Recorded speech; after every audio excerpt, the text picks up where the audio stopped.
Ada orang. Ada orang kat sini kak. Sorry kak, lewat sikit kak. Kak nak tengok rumah single story kat mana Sarjana Putra? Ada kak.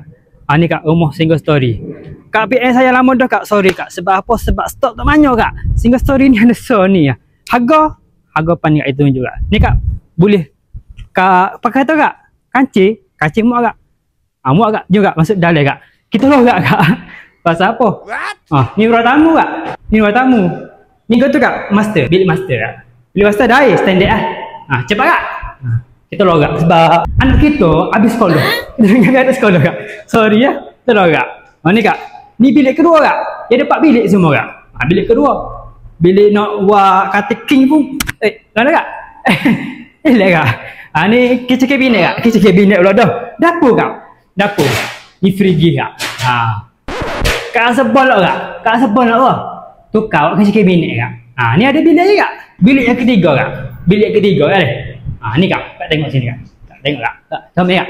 Comel kak. Kitchen cabinet kak. Comel. Apa atas? Rapat tak kak?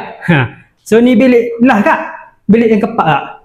Bilik yang keempat. Boleh kak. Buat letak spesial bagai sini kak. Ni tanah lah.